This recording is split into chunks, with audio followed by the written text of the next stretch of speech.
Hi there. I'm Nathan Nobis. I recently had a discussion of abortion with Trent Horn at the Emory Medical School. This was intended to be a discussion, not a debate. And there were some interesting things about it, some good things about it. But I got some reactions to it that made me think maybe making some videos in response would be good. The goal of these videos is to sort of improve the understanding that was the goal of this initial discussion. And so that's what I'm trying to do. So this was supposed to be a discussion, not a debate. And it is unfortunate that as far as I know, almost no medical students or Emory students or any like pro-choice people showed up to hear Trent. That's unfortunate. There are many sort of pro-choice myths about anti-abortion arguments and anti-abortion people. And I wish they would have showed up to sort of hear more from what's for them, the other side. So one of the challenges that I had at this event was that I am very much a visual person. I find it very hard to process things if I don't have it like in writing in front of me. And that's especially the case like if it's kind of pretty dense technical material. And I don't think I'm unique in that regard at all. And so for better or worse, if I don't have it in writing, if I can't see it in writing, I have a hard time dealing with it. So that's how it is. You know, a lot of people are like this. Maybe you go to church, you know, they give you a little outline in church so you can follow along better. So that's what I need to really think about things in a careful way. And these are honestly like really complex issues. And they need to be thought about carefully. And it's very hard to do that on the fly, at least for me, especially if I don't have visuals. So some might say like, well, you know, it's too bad he can't do that. And okay, but I can't do it. So if you are interested, though, in a careful review of Trent's arguments, I'm going to provide that in this video series.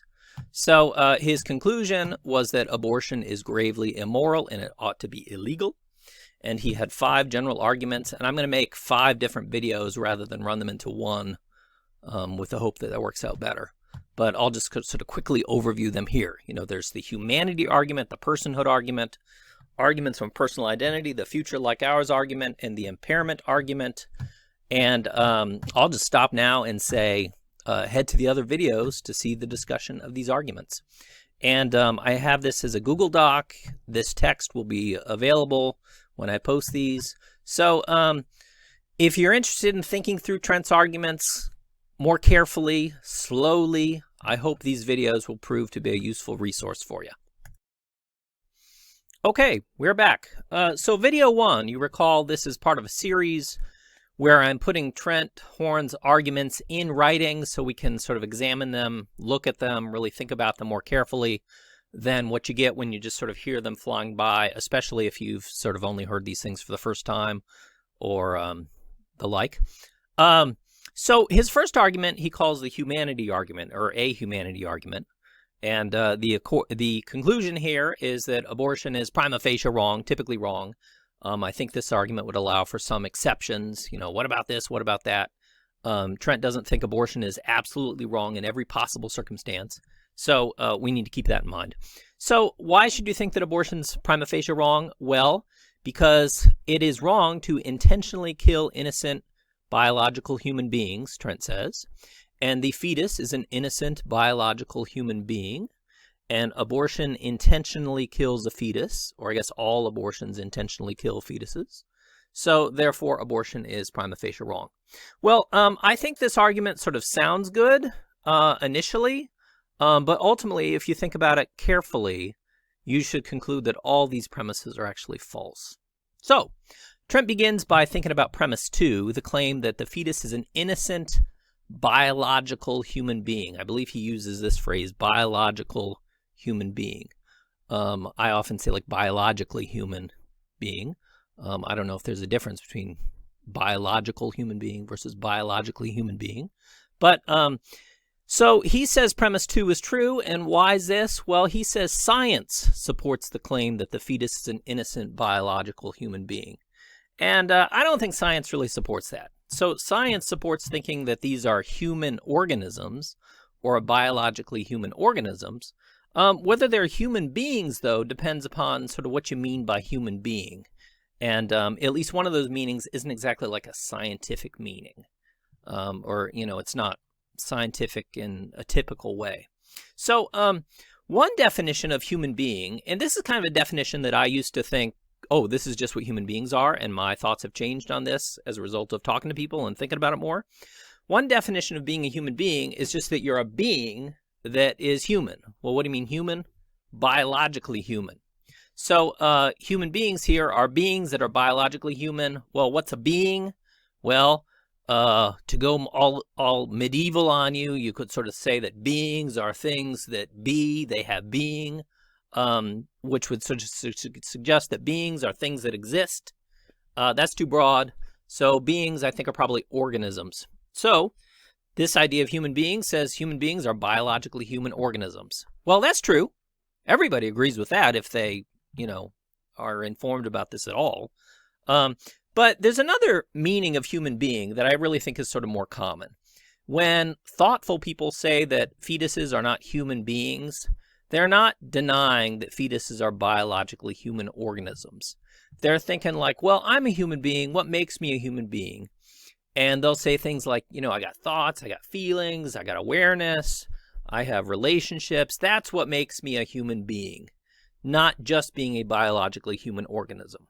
So on this definition, are embryos and beginning fetuses human beings? No, they're biologically human organisms, but they're not human beings. So how can you decide between these two definitions? Well, I think they're two legit definitions. You just need to kind of ask around and see like, well, if you deny fetuses are human beings, what do you mean? If you affirm they are, what do you mean? There's no like sort of right or wrong answer here. It's just different meanings of the word. So, but that's enough to sort of say that, well, I think premise 2 is not true. Fetuses are biologically human organisms, but they're not human beings, at least on how many people understand that term. I also want to observe that I think the word innocent doesn't really fit. That's because I think something is innocent or can be innocent sort of only if it could be guilty. So I think that means the term innocent just like doesn't apply to sort of embryos or beginning fetuses. Why is that? Well, they can't do anything. They especially like can't do anything that would be sort of good or bad that would make them sort of innocent or not. So maybe that's controversial, but that's how I think the word innocent works. So premise 1. Premise 1 says it's wrong to intentionally kill innocent biological human beings. Trent engages a question or a what about sort of based upon a misunderstanding. Somebody asks like, well, what about friendly space aliens? And the question sort of is kind of like, they think like, well, if you think that, well, what if there were like innocent space aliens? If you accept this, do you have to think it'd be okay to kill space aliens? And this is sort of just like a logical misunderstanding. It's called denying the antecedent. It's kind of like this. Suppose we had a premise that says like, if something's a woman, then that something is wrong to kill. And somebody says, well, what about that guy? He's not a woman. Are you saying he's okay to kill? No. So basically, this is just a misunderstanding. Accepting one does not commit you to thinking it's okay to kill friendly space aliens. Meeting one sufficient condition for being wrong to kill doesn't mean you can't meet it in another way. All right. But in discussing this, Trent says that, well, these aliens would be of a rational kind or something like that, and that's why they would be wrong to kill. So Trent considers an objection to this premise. Somebody says like, well, if this first premise were true, if it were true that it's wrong to intentionally kill innocent biological human beings, then what about taking people off life support? Wouldn't that be wrong? And Trent's response to this is like, well, if we did that, we would be letting them die. We wouldn't be killing them. Okay, fine. One question here is like, well, what if you actively killed them? Like, why would that be wrong? What if there was somebody in a very long-term permanent vegetative state, brain dead, et cetera, et cetera? Yeah, we could let them die, but, what if there was some reason that we needed their bed sooner? Would it be like seriously wrong to kill them? I don't think it would be. I think a lot of people wouldn't think it's, or would think that it's not wrong to kill them. I mean, after all, they're like, well, you know, for all practical purposes, they have been gone for a long time. Bringing about the death of their body more quickly wouldn't harm them in any sort of way. It wouldn't be disrespectful, etc. So I want to observe that I think later Trent says that human organisms like these, like in a sort of coma, permanent vegetative state, brain dead, are persons. And I think this is sort of interesting because you might think like, well, one thing about persons is that it's wrong to let them die, or it's typically wrong to let them die. You know, if somebody lets you die, that would probably be wrong because you are a person, wrong in most circumstances. So if you think it would be okay to let such a body die, it seems like the natural explanation is, well, you'd let the body die because the person is gone. I mean, if there were a person there, it would be wrong to let them die. So if you think they're okay to die, you're kind of denying that there's a person. Now, there is this sort of prima facie bit. You might say like, well, this is an exceptional case. And so, you know, but the general rule still applies. Well, what's the deal with the exceptional cases? It seems like the exceptional case is like, well, there's sort of no, they're no longer they're brain dead. Well, you could flip this around and propose like, well, if you have human organisms that are not brain alive, then they are okay to kill or let die. So, it seems to me that Trent's response here depends upon a thinking that there's a very weighty difference, very important difference between killing and letting die. And I will observe that this is a highly controversial distinction. And you can check this out by looking up James Rachel's Active and Passive Euthanasia article. And I'll just say, I don't think there's always a big difference. Oftentimes, if it would be okay to let somebody die, sorry, somebody came in and scared me. All right, sorry about that. Interruptions. So he assumes killing and letting it die are a big difference, or there's an important difference between killing and letting die. I don't think that's always so. He also assumes that killing in these situations would be seriously wrong. And I don't think we have to think that. Again, you know, there's nobody there. The body, the person is sort of gone from the body. Killing the body would not be wrong. All right. The final premise of the argument that Trent does not talk about is the claim that abortion intentionally kills the fetus. And I think some would say, well, not really. I mean, that's not like the intention for having an abortion. The intention of having an abortion is to end a pregnancy or to prevent parenthood, not to sort of intentionally kill a fetus. You know, suppose somebody had the intention to kill fetuses. I just want to kill fetuses. They could conceivably do other things other than abortion. So, yes, fetuses are killed in abortions, I think. That's true. Are they intentionally killed? Well, I think some would say no. Our intention is to end the pregnancy. Killing the fetus is sort of an unforeseen, but not quite intended side effect. So that is possible. All right. So this type of argument we discussed quite a bit in this article in Salon. So if you want to check this out more, you could do that. And let me move on to the next argument.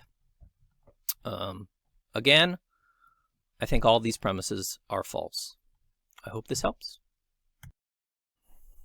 All right, welcome back to our discussion of Trent Horn's arguments that he presented at an event at Emory that I'm going to tell you I had a real hard time following it due to the lack of visuals, the lack of things written down. I just can't do it. So here I am talking through things with paper in front of me, with the arguments in front of me, and I hope being able to see these things and engage with them will be helpful for you. So in the last video, we talked about the humanity argument, and now we're on the personhood argument. And this is all available off the Google Doc if you want to get this and do whatever with it. All right, so this argument says abortion's usually wrong, and why is that? Well, because abortion directly kills an innocent person. And killing innocent persons is usually wrong, so it would follow that abortion is usually wrong. Well, of course, the big question here is like, well, what's a person? And I discussed this in my presentation. We are persons, rocks aren't persons, plants aren't persons. What makes us persons? What would end your personhood? How could you continue to exist as a person given various changes for you? And yeah, so that's the big question.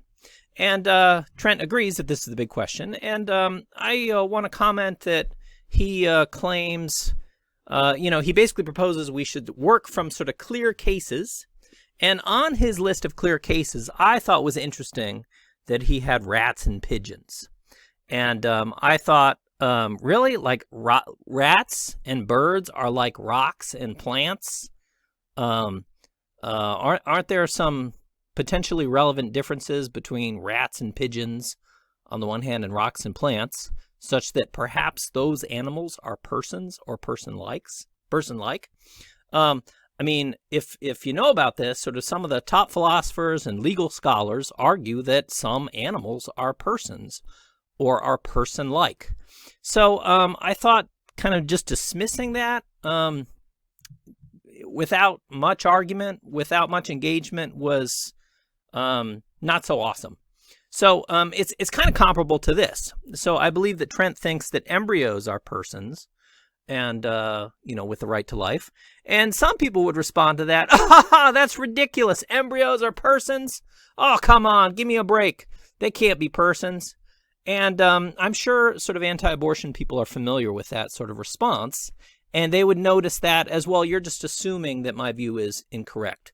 And they'll probably often say, like, you're assuming that because you just don't want it to be true. Well, I wonder if that sort of happens here. So my only real comment is, a lot of people argue that, well, some animals seem to be person-like.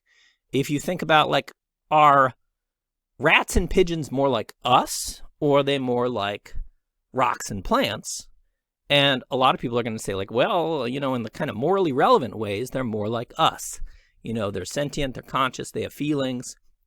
And then, of course, as I mentioned, there are people who have rats and pigeons as like pets and stuff like that. And you, of course, know that people have dogs and cats as pets. And people know that dogs and cats have personalities. And people perceive dogs to be their friends, man's best friends. And rats and pigeons are in some ways very much like those animals. So I thought this was basically kind of dismissing something for sort of no particularly good reason. In fact, kind of bad reasons. So that's kind of why I noticed it. I'll also sort of observe that, rats and pigeons are, of course, life. They are conscious life, sentient life. So there's this phrase pro-life. But, of course, if you were sort of pro-life but fond of advocating sort of killing rats in these sorts of ways, you might think like, well, pro-life isn't really a great way to describe your view. So that's what I think. I think the view is better called anti-abortion, simply because there's all sorts of life that people who think abortion's wrong don't sort of advocate for. So we saw that in this event. All right, anyway, so Trent agrees that we should sort of make a list of definite persons, definite non-persons, and then sort of see, well, what sort of theory of personhood, what explanation kind of makes the most sense. And he considers the one that persons are sentient beings. And his objection is that, well, if that were true, then some animals would be persons. And again, I think this is just question begging, kind of a horse laugh response, as it's called, sort of dismissing with prejudice a huge body of research. So you can, head to Amazon, head to a bookstore. There's books about animals as persons by legal scholars, dolphins as persons by philosophers, elephants, apes as persons by lawyer philosophers. So there's a lot of stuff here, and I think it shouldn't be dismissed sort of in the manner it was at this event. So if I'm wrong, I mean, engage this and sort of explain why. What's the problem here? So he doesn't like the answer sentient beings because he says that would imply that some animals would be persons. Another theory is like, well, to be a person is to be an actually rational being. You got to be able to do calculus and make TikTok videos and stuff. And the objection there would be, well, that would mean babies aren't persons. So he proposes that persons are individual members of a rational kind with the innate capacity for certain functional abilities. So rational capacities. If you are sort of the kind or group, in this case, the species that is characterized by some as having a rational capacity, this innate capacity for reason, then you are a person. That's what makes you a person. So let me just observe that there are other options here. So John Locke proposed persons are conscious, intelligent beings capable of rationality and reflection, including self-reflection. And I think the sort of sentient being proposal builds on that, but takes off the sort of self-reflection requirement. You just to be a person, you have to be conscious, but not self-conscious. That would sort of be a common view. Tom Reagan, of course, had a view that could be interpreted as like persons are subjects of lives. To be a person is basically to be like a sentient being with sort of psychological connections over time. It's sort of like the same being over time. So this is a little more than sort of merely being a sentient being, if you're picky about it. But to be a subject of a life, to be an experiencing subject of a life, you don't have to have the ability to self-reflect. So, Reagan argued that babies seem to be subjects of lives. They're, of course, sentient beings, etc. All right, so Trent thinks this is the best answer, and I don't think it's the best answer, and I think a lot of people wouldn't really find it to be the best. Why is that? Well, if you think about the various questions about like what makes you a person, why are you a person? I think, what makes you a person and the rocks and plants aren't persons, like what's the difference? What would end your personhood? How could your personhood end? Could you exist in an afterlife, etc.? Could there be divine persons? Could there be spiritual persons? Could there be, in a galaxy far, far away, beings that are persons? I think sort of the simplest, most obvious, most explanatory sort of answer is going to appeal to sort of like your psychological capacities. Persons are basically conscious feeling beings that are aware of the world, have a perspective, things can go better or worse for them. They exist over time, that sort of thing. And what I mean by exist over time, it's like there's this sort of like the mythical like 2-second memory goldfish. And, that like is swimming around a bowl and like every moment is just like a new moment. It's like, wow, wow, wow. Well, I think perhaps personhood requires a little more than being just a merely sentient being. But these are controversial issues. So, but the basic idea is that persons are these sort of conscious feeling beings. And this is a common view out there. Goes back to Locke, Descartes, Parfit. Lots of folks think something like this. Marianne Warren. And I think if you ask around, you'll find people giving answers that are similar to this. All right, so next, if you think about personifying something, like in like a cartoon, they sort of personify some brooms. What are they doing? Well, they're giving those brooms like a mind, feelings, etc. I think that seems to be the obvious answer. They're not, making them individuals of a rational kind. That's kind of a convoluted answer, I think. Of course, there's the question of sort of human beings who are in human organisms. We talked about human beings, but definitely human organisms that are in permanent vegetative states, brain dead, etc. Trying to turn this off. They seem to be of the kind, individual member of a rational kind, but clearly they have lost something. And many people would interpret what they've lost as their personhood. This terrible thing happened to somebody, but their body's still alive. Why is somebody upset? Well, because the person is gone.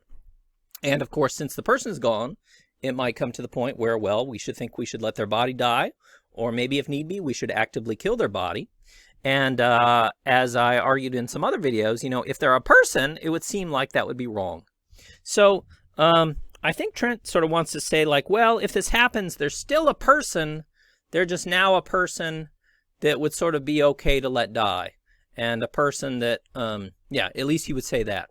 And I guess I would say like, well, if you're a person that is now okay to let die in these sorts of ways, that just means like you're no longer a person. So I'm not sure why you're calling that individual who has lost everything that seems to make them a person. Why do you want to keep calling them a person? There are other reasons why we would want to be like respectful to sort of dead bodies, brain dead bodies, etc. There are other ways to do this other than thinking they're persons. All right, finally, or maybe not finally, I don't know. I think this explanation is pretty darn abstract. Like, I don't really sort of understand how it works. So there's something about, like, rationality is at the core of being a person, but you don't have to be rational. It's fair to wonder, like, well, why is rationality sort of so important on this theory about personhood? What's so great about being a rational being?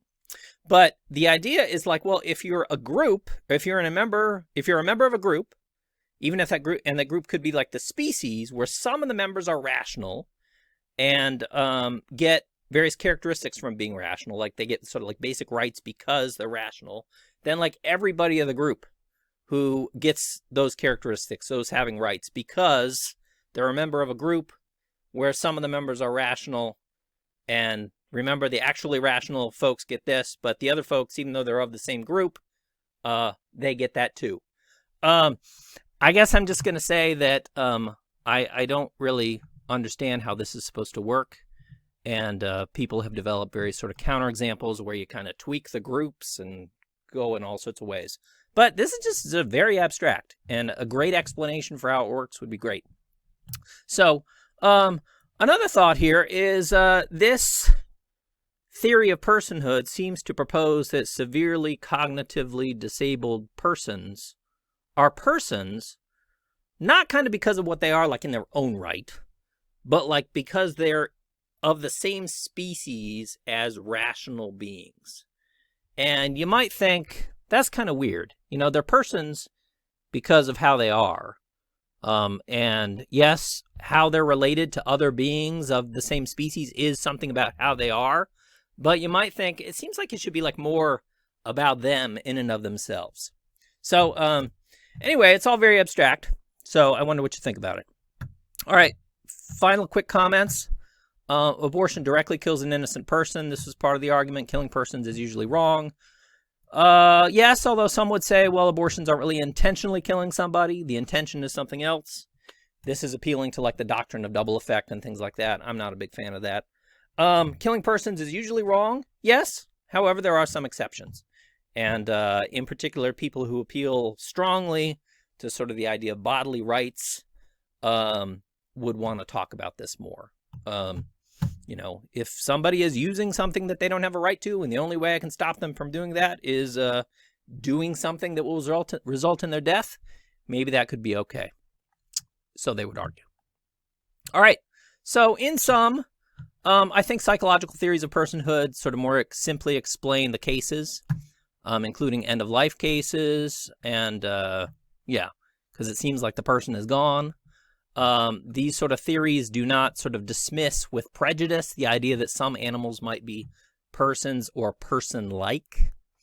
And I think these theories are better because they don't tie personhood to a form of sophisticated rationality, and so sort of see being a rational being as the end-all for everybody, and everybody else is personhood is sort of judged in relation to that.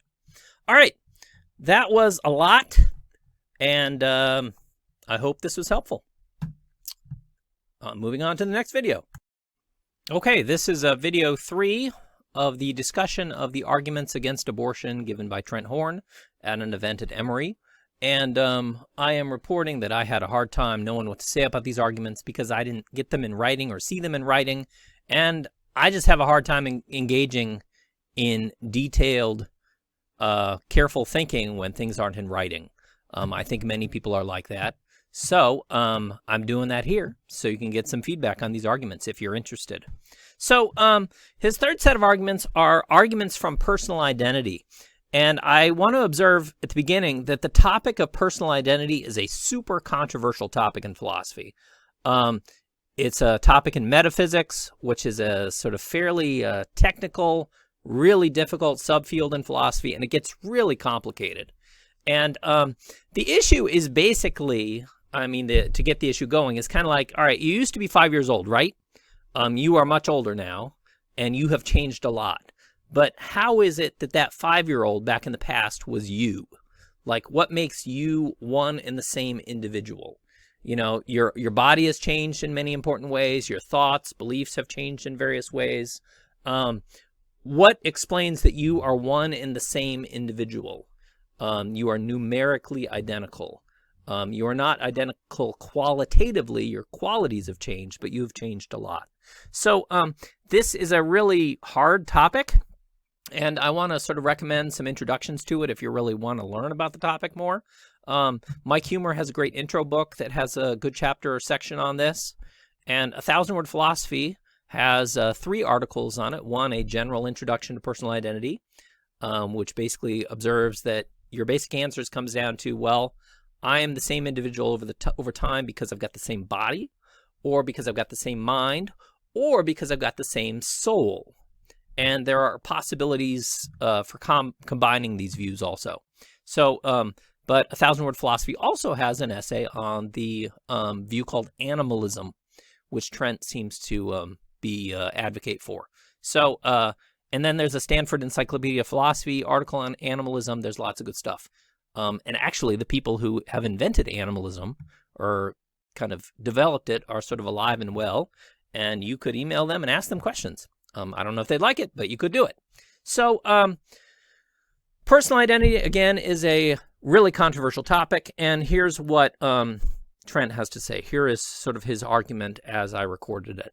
All right, so if an organism that never, I suppose this sort of say that, oh, it should say ever.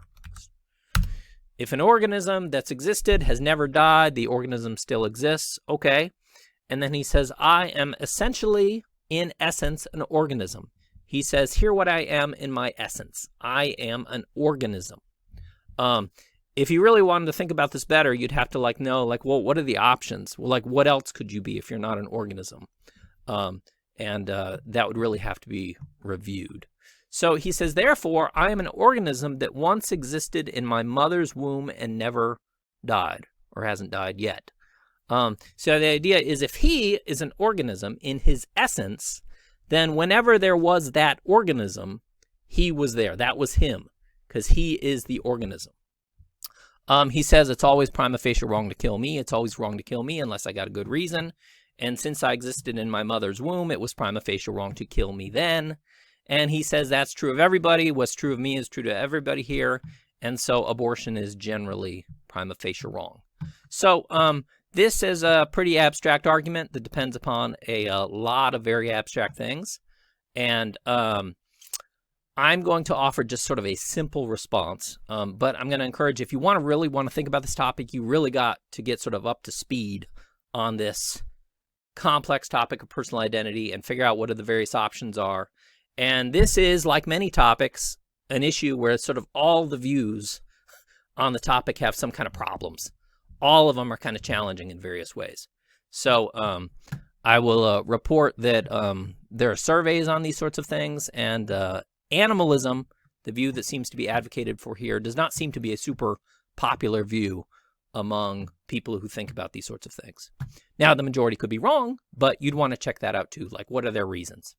All right, so my simple response to his case is this. I think that a lot of people ultimately deny that they are, in essence, an organism. That is, they would deny that whenever there's this organism that they're associated with or related to, they exist. Why is that?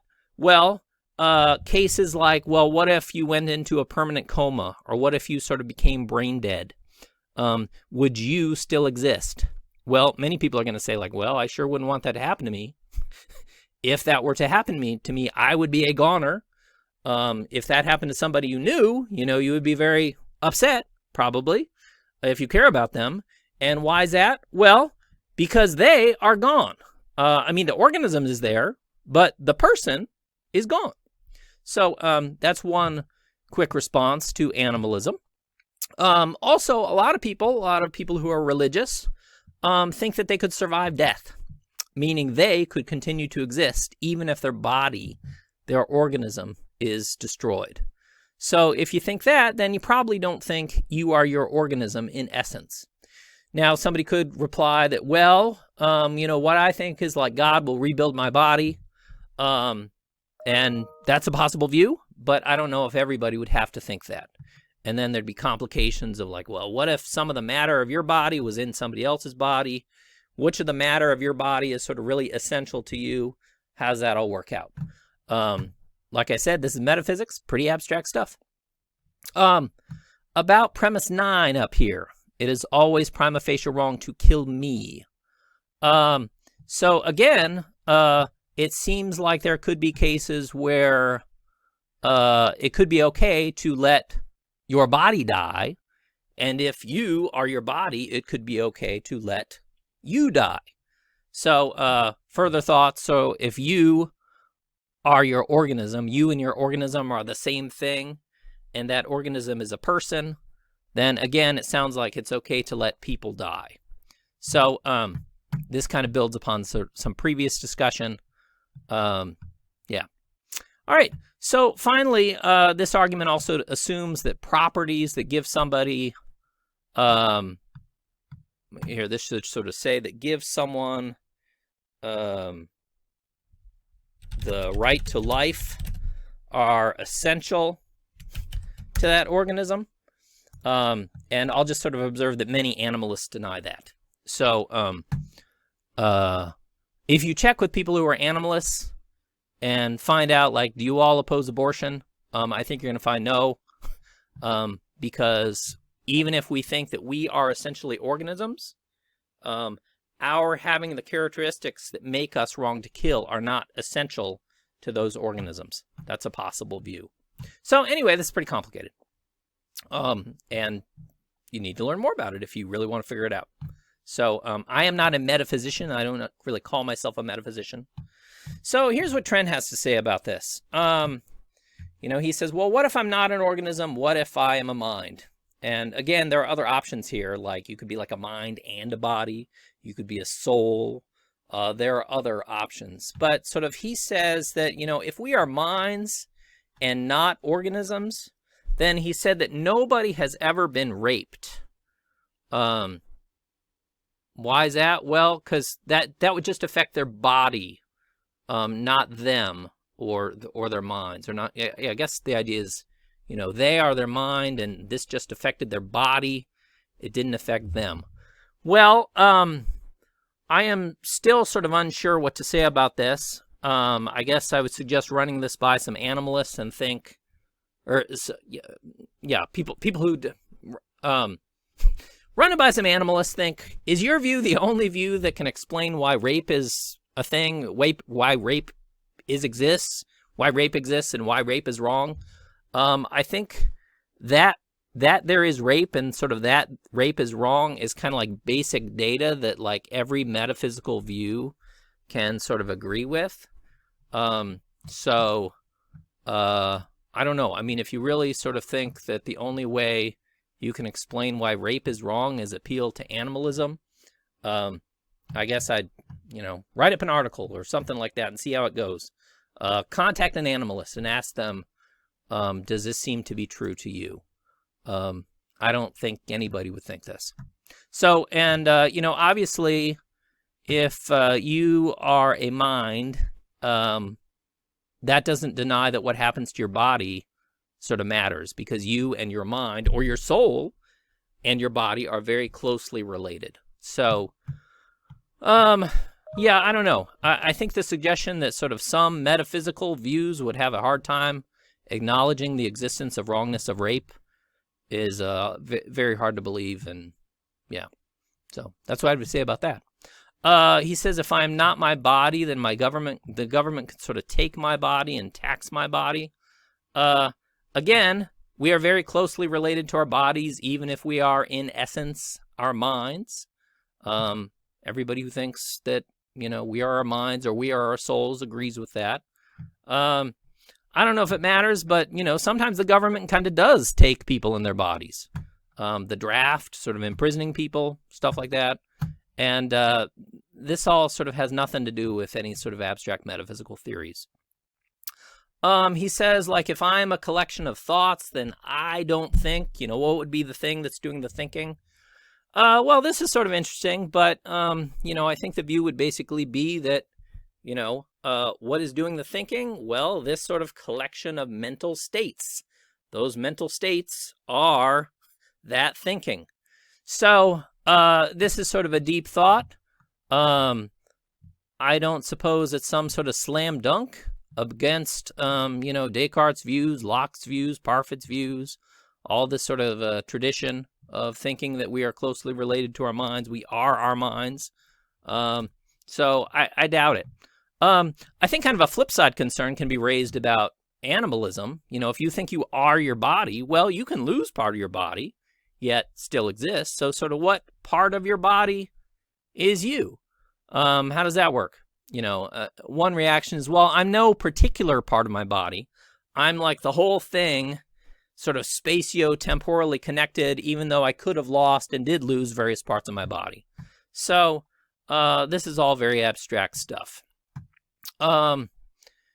If you are your thoughts, what happens to you when you sleep? Well, let me ask you, what happens to you if you go to sleep and you don't wake up? Again, many people would think, well, that's kind of the end of me. I hope that doesn't happen. So where am I when I sleep? Well, I'm right ready to spring back into action when I'm waked up, when you wake me up. Again, I think there are things to say here. Trent mentioned some rights that he had, such as the right to not be tortured or enslaved. Oh, he said he always has had these rights. I thought these were interesting examples because, like, an embryo, and I think he says that he was an embryo doesn't have a right to be tortured or enslaved. I mean, because you can't torture and enslave an embryo. So that sort of doesn't make any sense. If the claim is that, well, all right, I would have any sort of rights that I have the capacities to be harmed about, then you're sort of shifting the discussion to sort of, well, what are your capacities? How can you be harmed? What can you experience? And that's moving away from, look, my organism sort of has these rights. Anyway, these sort of rights these were just rights that an embryo couldn't have. So, I don't know. My general thought is these are really, really abstract issues. And to really understand them well, you got to study them a lot for a long time. So just sort of throwing something out there real quickly to an audience that hasn't studied these issues, has probably never heard of these sorts of issues, doesn't sort of seem to be so great. I'd be interested to see what sort of advocates of animalism think about these arguments. But I think a lot of people would kind of deny this. Oh, so here's some surveys that are interesting from Phil Papers, some surveys of philosophers, personal identity, biological view, psychological view, or another kind of hybrid view. Here we have sort of 15% going for biological view, which might be animalism.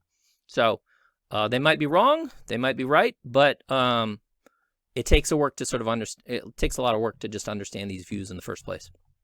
All right, so that is that, and I think a lot of these issues here kind of overlap with some of the prior ones. Okay. Hello, we are on video 4 of my commentary on Trent Horn's arguments about abortion that he presented at an event at Emory. And on every video, I have this introduction. I have a very hard time engaging things if they're not in writing, especially if they're long, detailed, and quick. So, but I really wanted to engage and respond to things because that's what the people want, and that makes good sense. And I hope people appreciate these responses. So the fourth argument he presents is an argument called the future like ours argument. And this comes from a contemporary philosopher. He is retired, I believe, though, named Don Marquis, who has developed this argument over the last few decades. And interestingly, this is the argument that most professional philosophers think is like the best argument against abortion. Interestingly, Don Marquis argues that arguments like Trent's humanity and maybe personal identity arguments are not good arguments. He does not buy them. And you could read a book review by him at the Notre Dame Philosophy Book Reviews that discusses that. So it's interesting. There's this interesting dynamic that like the best philosopher or the best thinker that philosophers consider to be the best thinker on this issue, thinks that sort of many of the common arguments against abortion advocated by abortion advocates are actually poor arguments. So that was kind of confusing, but there's a weird dynamic here. All right, so Marquis says it's not because we're human beings, it's not because we're human organisms, it's not really because of some abstract metaphysical view that abortion is wrong, prima facie wrong, he thinks. It's basically this. We need to step back and think about, all right, why are we wrong to kill? Why are you and me and children and babies and adults, why are we wrong to kill? What makes us wrong to kill? He proposes an explanation that he thinks is the best explanation, and he argues, well, that explanation applies to fetuses also. So, it's pretty simple and a pretty interesting and important argument. So, killing us is prima facie wrong in most circumstances.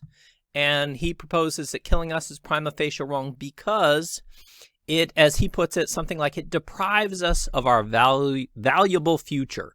You know, if you are killed in most circumstances, you miss out on the good things, the good experiences, the activities, the accomplishments, the friendships, the relationships, the pleasures, the good stuff that you would have experienced had you lived.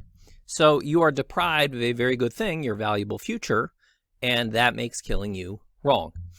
This seems to be a very good idea, a very good explanation. And the next step is to say that, well, fetuses have valuable futures like ours. I mean, you know, after all, you know, they got a future out in front of them. And if they live, they will continue, you know, they'll grow and they'll experience that future and they'll be kind of just like us. So, you know, he proposes anything with a valuable future is prima facie wrong to kill, and so fetuses are wrong to kill, and so abortion is typically wrong. So this is a really interesting argument. The responses to it, however, kind of take us into the details.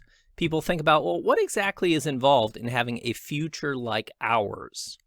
And many people argue, or many philosophers argue, well, it's not sort of merely that there are future events out there that we will experience. So some propose it's that there are these future events out there, and we are now in some manner kind of presently looking forward to those events in the future in some way or another.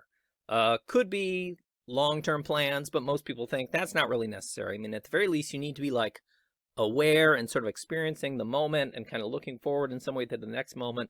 So basically, the proposal is part of a future like ours is not just that there's this future out there, but that we are like psychologically connected to it now. There's some sort of our minds now will connect to our minds in the future. So this is sort of one way of putting it. And basically, people then argue, well, it seems like embryos aren't like that. I mean, yeah, there's stuff out into the future, but like an embryo or a beginning fetus is not conscious in any way. So there isn't this psychological connection in any manner. And so, yes, there's this future, but for a future to be like ours, well, it has to be like somebody's future. And there is no somebody yet for an embryo or beginning fetus. So it does not sort of literally have a future like ours. So this is a common objection. You could look this up in a variety of places. Trent's response to this is he says a few things about like what I observe about embryos and beginning fetuses. And then he claimed that newborn babies aren't psychologically connected to their futures also. And I think this is sort of hard to believe. If you've been around a baby, you know that, you know, babies are aware of things. They have feelings. They like know who different people are. You know, we don't really know what it's like to be a baby, but there is a way to be a baby. And I think babies sort of, they exist over time sort of as individuals. It's not just their bodies. So you sort of hear stories about like people like playing music to a fetus later in pregnancy and getting some kind of reactions. And then like when maybe the baby is born, play the music, the baby has a similar reaction or something like that. It's like the baby remembers the music or has some sort of, there's something going on in the baby's mind about that music. So, again, Trent says newborn babies aren't psychologically connected to their futures, and I think they are in some manner. I mean, they're aware of things. They're aware of the next moment. There's some connection, with, embryos and beginning fetuses. You don't have that at all. So I want to throw in the observation that, like a baby, as far as my observations of a baby is not like this sort of mythical 10-second memory goldfish, where like everything's new every 10 seconds for them. Babies have awareness of the world that kind of continues over time. All right, so that's basically what Trent had to say about that argument. I guess I should also observe that there's an interesting, very abstract metaphysical objection that claims that Marquis's argument makes contraception and even abstinence wrong. But I'm going to leave it to the metaphysicians to check that out if you want to look that out. It depends upon thinking what things are and the observation that you can have a single thing with different parts that are separate, or that there's space between them. I mean, in fact, like almost everything, every single thing has parts with some space between them. So people think like, well, that would kind of suggest there's this egg, and way over there, there's this sperm that would fertilize it. And that abstract object thing seems to have a valuable future that those things not coming together would prevent, and that would seem to be wrong. So this, again, is kind of metaphysical, pretty controversial, but you could look it up if you wanted to. I again want to go back to the observation that Marquis's arguments are kind of popular with philosophers, much discussed with philosophers. Most philosophers don't agree with the arguments, but they think they're like the best arguments out there, it seems. So, but his arguments are not particularly popular with kind of the average person who strongly opposes abortion. Why might that be? Well, his arguments can support euthanasia, either active or passive, because somebody could have a very bleak future. They could have a bad future and decide they don't want to experience that bad future, so would prefer to die. Conceivably, although his argument is an argument against abortion, his argument could support some abortions. And I think if there's a very sort of bad future expected for the fetus or the born child, that's possible. Another thought is that his arguments can be adapted to apply to animals also. So this keeps coming up.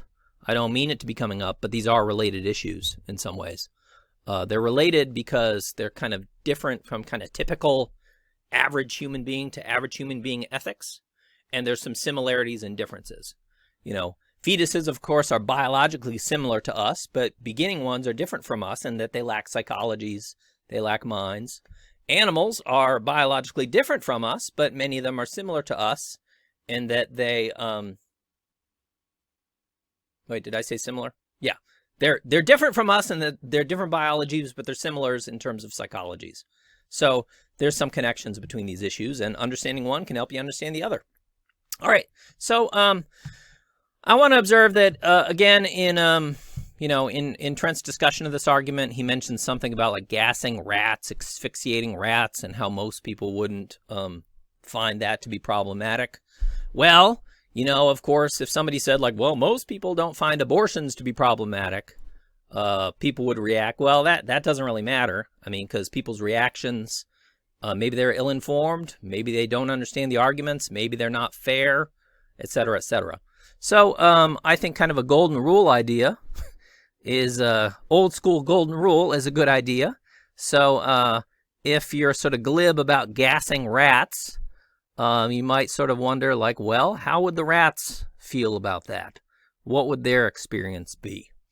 And thinking in those sort of very simple ways, I think could lead you to retool your kind of attitudes about harming animals in various ways. Maybe, maybe not. So there's a lot of interesting discussion about Marquis's arguments, and I encourage you to check it out. Go to philpapers.org, go to Google Scholar, there's all sorts of interesting discussion. There's a really good article in the Stanford Encyclopedia of Philosophy on personal identity and ethics that kind of reviews many of the objections or many of the concerns raised here. All right, that's enough for this. All right, here's the final argument that I will be discussing. This is an argument from Trent Horn that he presented at an event at Emory, and I announced this before each video because I don't know if people are watching these in order. I don't know if anybody will watch them, but these were presented quickly without the text, without visuals, and I just have a very hard time following things without text. I think a lot of people are like that. So I'm doing this in case people want to better understand these arguments and not potential critiques of these arguments. So the final argument he gives is called the Impairment Argument, and this comes from Perry Hendricks. I'm unsure if I'm spelling the name correctly. I think I might be spelling it wrong. There's a D. Need to add the D in. Hendricks. Okay, so here's the idea, or here's the argument. Of course, conclusion is that abortion is typically wrong. And why is that? Well, we begin with the claim that, it would be wrong to drink excessively during pregnancy so as to cause fetal alcohol syndrome in the child that is born and then the adult. So I would encourage you to look up fetal alcohol syndrome, learn about it. It is basically not a good thing. So here's the claim. If it would be wrong to drink excessively during pregnancy so as to cause fetal alcohol syndrome in the child, then it is wrong to impair a fetus. And if it's wrong to impair a fetus by doing things that result in it having fetal alcohol syndrome, which is an impairment, then it's wrong to kill the fetus, since that's the far greater or greatest impairment. So it's wrong to kill fetuses because that's a great or the greatest impairment. So abortion is typically wrong. So, to simplify, basically the claim is that, look, causing fetal alcohol syndrome is wrong. And if it's wrong, it's also wrong to have an abortion. Well, I want to observe that this argument is supposed to not depend on fetuses being persons. If you thought fetuses were persons in the first place, you probably wouldn't need to appeal to this argument or feel the need to appeal to it. So there's many responses to this argument. I think the basic response is sort of pretty simple. If you look up fetal alcohol syndrome in WebMD or whatever, you will see that people advise women to not drink too much alcohol, use drugs, etc. while pregnant, because this will result in their having a baby and then a child and then an adult with problems, difficulties that could have been avoided. So, why is it wrong to to cause fetal alcohol syndrome? Well, basically because it results in a person with a sort of worse quality of life than they would have had. So, if you think about it that way, well, there's just no implications here for abortion. Why is that? Well, because abortion just prevents there from being a person with a quality of life in the first place.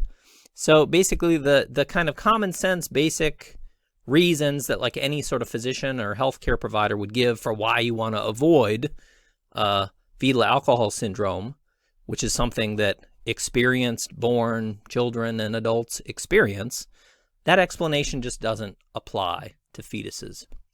So Trent says that this kind of response presumes that the beginning fetus was a person, an individual who was harmed. And I guess I'm going to say no, it just doesn't. I mean, it entails that sort of you're damaging the sort of raw materials that will become this person or contribute to this person or constitute this person, but it doesn't entail that there's this individual or person who was harmed. So, yeah. So again, I think sort of the basic response to this is just that, no, I mean, if you ask your doctor, if a pregnant woman asks, why should I not drink so much if I'm pregnant? The answer given is going to appeal to, well, you're going to damage this future person or make them worse off than they would have been had you not done this. And that just doesn't have any implications for abortion, because abortion just prevents there from being this sort of person that experiences this worst quality of life.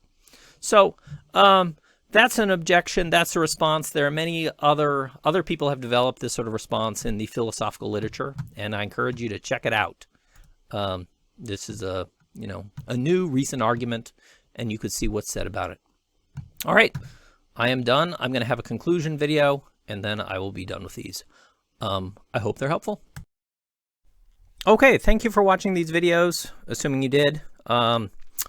Again, the backstory here was there was this discussion. It was supposed to be a discussion at Emory. I did not want to have something called a debate, because with debate, the idea is there's winners versus losers. There's us versus them. There's like, oh, you stick it to that guy. And I'm not interested in that for this sort of topic. My goal is people better understanding these sorts of issues. If you talk to people about these topics, in particular, if you talk to people who you disagree with about these topics, you'll find there's a lot of people not understanding different views. They don't understand what people who disagree with them think. They don't know why they think that.